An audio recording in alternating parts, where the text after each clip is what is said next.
বন্ধুরা, ক্রিসমাসের দিন ঘুরে আসতে পারেন কল্যাণীর ডন বস্কো ক্যাথেড্রাল চার্চ।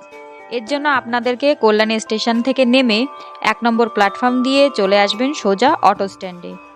সেখান থেকে একটা অটো নিয়ে নিলে 15 টাকা করে ভাড়া নেবে। পৌঁছে যাবেন ডন বস্কো ক্যাথেড্রাল চার্চের একটু আগে। সেখান থেকে হাঁটা পথে চলে আসলেই দেখতে পাবেন চার্চটি। এই চার্চটি খুবই সুন্দর, দেখতেই পাচ্ছেন বন্ধুরা কত সুন্দর চার্চ। এখানে রয়েছে মাতা মেরির ছবি, যীশু খ্রিস্টের ছবি, ক্রস আঁকা, আর চার্চটা সত্যি খুব সুন্দর।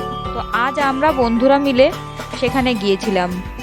আমি, ছুয়ানি এবং একে আমরা 3জনে মিলে ডন বস্কো চার্চ ঘুরে এলাম। তার কারণ আজ ছিল ক্রিসমাস, আর ছুয়ানি যেহেতু খ্রিস্টান তাই ওদের কাছে ক্রিসমাস একটা বিরাট বড় উৎসব, আমাদের কাছে ঠিক যেমনটা দুর্গাপুজো।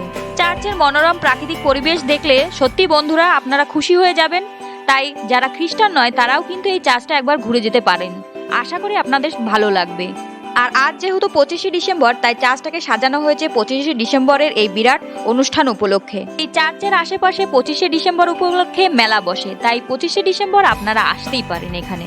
যীশু খ্রিস্টের জন্মদিন উপলক্ষে আজ সাজানো হয়েছে এই চার্চটিকে বিভিন্ন লাইটিং দিয়ে, বিভিন্ন ছবি দিয়ে। সেই সমস্ত ছবিগুলোতে বর্ণনা করা হচ্ছে কিভাবে যীশু জন্মগ্রহণ করেছিলেন আর তার বেড়ে ওঠার জীবন কাহিনী। সত্যি বলতে কি বন্ধুরা, এই প্রথমবারের জন্য আমি কোনো চার্চ দেখতে এলাম, আর সত্যি এখানে এসে আমার মনটা খুশি হয়ে গেল। তার কারণ এখানের প্রাকৃতিক পরিবেশ সত্যি মনোমুগ্ধকর।